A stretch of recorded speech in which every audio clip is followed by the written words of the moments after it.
میں ایک ایسے گھرانے میں پیدا ہوا جہاں سوال کرنا گناہ سمجھا جاتا تھا اور ہم غلامی کی ایک ایسی زنجیر سے بندھے ہوئے تھے جسے میرے بڑے احمدیت کہتے تھے۔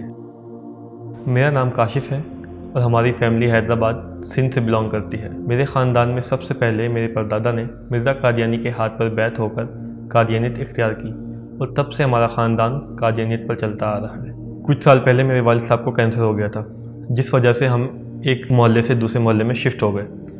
جو ہمارا سابقہ محلہ تھا وہاں سب قادیانی تھے اور ہمارے رشتہ دار وغیرہ تھے۔ اب جس نئے محلے میں ہم شفٹ ہوئے وہاں شفٹ ہونے کی وجہ یہ تھی کہ اپنے والد صاحب کے علاج پہ ہم نے سارے پیسے لگا دیے، اپنا گھر وغیرہ بیچ کے، اپنے کاروبار ختم کر کے۔ تو نئے محلے میں جتنی تعداد تھی زیادہ مسلمانوں کی تھی، قادیانی نہ ہونے کے برابر تھے۔ وہاں جب ہم شفٹ ہوئے تو میرا اٹھنا بیٹھنا مسلمان لڑکوں کے ساتھ ہوا، حالانکہ قادیانیت کی طرف سے ہمیں سخت ہدایت تھی کہ نہ آپ نے اپنا مذہب شو کرنا ہے اور نہ ہی ان کے ساتھ کوئی لین دین اور تعلق رکھنا ہے۔ اس کے بعد میرا ان دوستوں کے ساتھ مسجد میں آنا جانا شروع ہو گیا۔ مجھے مسجد میں اتنا سکون ملنا شروع ہو گیا کہ میرا اکثر وقت مسجد میں ہی گزرتا تھا۔ جمعہ کے دن جب میں نماز کے لیے گیا تو امام صاحب ختم نبوت پر بیان دے رہے تھے اور اس کے بعد انہوں نے یہ بھی بتایا قادیانی اپنے عقائد کی بنیاد پر دائرہ اسلام سے خارج ہے۔ یہ بات بہت زیادہ شوکنگ تھی میرے لیے اور اس سے بہت بڑا دھچکا لگا مجھے۔ اس دن میں نے گھر آ کر تنہائی میں خود سے سوال کیا کہ کیا میں مسلمان نہیں؟ کیا ہم واقعی کافر ہیں؟ اس سوال نے میری راتوں کی نیندیں اڑا دی۔ میں رات بھر روتا رہتا اور جاگتا کہ کیا ہم واقعی غیر مسلم ہیں؟ کیا جو امام صاحب نے کہا وہ سچ ہے؟ کیا واقعی ہمارے عقائد غلط ہیں؟ اس سوال کا جواب تلاش کرنے کے لیے میں نے ارادہ کیا کہ میں قادیانیوں کی عبادتگاہ بیت الذکر جاؤں گا۔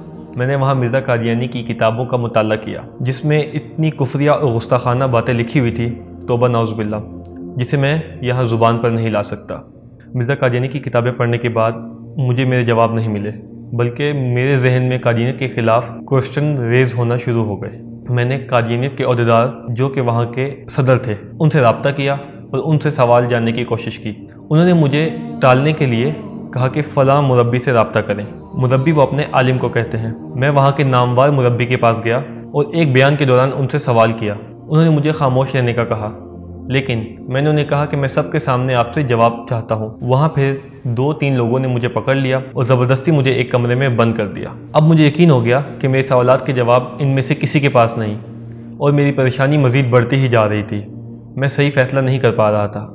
پھر مجھے ایک خواب آیا جس نے مجھے فیصلہ کرنے میں بہت مدد کی کہ ایک بہت بڑے عالم دین میرا ہاتھ پکڑ کر مجھے لے جاتے ہیں اور میرے ذہن میں اس وقت آتا ہے کہ یہ مجھے آپ علیہ السلام سے ملوانے لے کے جا رہے ہیں۔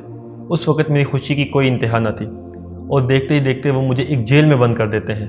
میں نے ان سے سوال کیا کہ آپ مجھے کیوں یہاں بند کر رہے ہیں؟ آپ تو مجھے آپ علیہ السلام سے ملوانے لے کے جائے تھے۔ لیکن جب وہ کہتے ہیں کہ آپ تو کافر ہو اور آپ ان سے نہیں مل سکتے، یہ میرے لیے بہت ہولناک بات تھی جس نے مجھے بہت پریشان کر دیا۔ اس کے بعد جب میں خواب سے بیدار ہوا میں نے سب سے پہلا فیصلہ کیا کہ میں نے اسلام قبول کرنا ہے۔ پھر میں اپنے دوستوں کے پاس گیا اور میں نے ان سے کہا کہ زندگی کا کوئی بھروسہ نہیں، میں اسی وقت اسلام قبول کرنا چاہتا ہوں۔ وہ مجھے قریبی مسجد کے امام صاحب کے پاس لے گئے اور وہاں میں نے مرزا قادیانی پر 4 حرف بھیج کر اسلام قبول کر لیا۔ جب میں نے اپنے والدین کو یہ بات بتائی کہ میں نے دین اسلام قبول کر لیا ہے تو انہوں نے مجھے بہت مارا پیٹا اور دھمکایا۔ چونکہ وہ پکے قادیانی تھے اس وجہ سے وہ مجھے واپس آنے کے لیے کہہ رہے تھے، لیکن میں ثابت قدم رہا اور میں نے اپنے والدین پہ محنت کرنا شروع کر دی۔ کچھ ماہ بعد میں نے اپنے والد صاحب کو کنونس کیا، جس کے بعد انہوں نے اسلام قبول کر لیا۔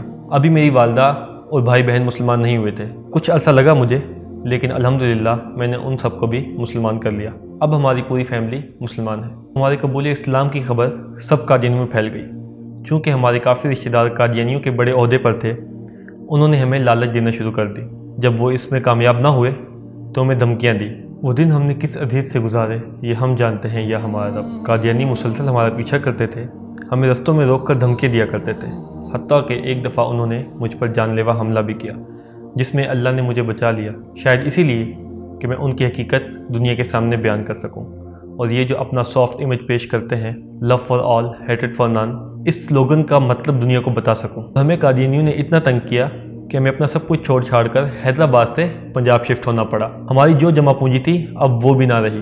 گھر کا بڑا ہونے کی وجہ سے گھر کی ذمہ داری مجھ پر تھی اور گھر کا نظام بھی مجھے ہی چلانا تھا۔ میں یہاں نیا تھا، جاب ڈھونڈنے میں بہت دشواری کا سامنا کرنا پڑا۔ کچھ ٹائم بعد مجھے جاب مل گئی جو کہ ایک سیل پرسن کی تھی۔ ٹارگٹ اچیو کرنے پہ ہی سیلری دی جاتی تھی۔ 2 ماہ میں نے وہ کام کیا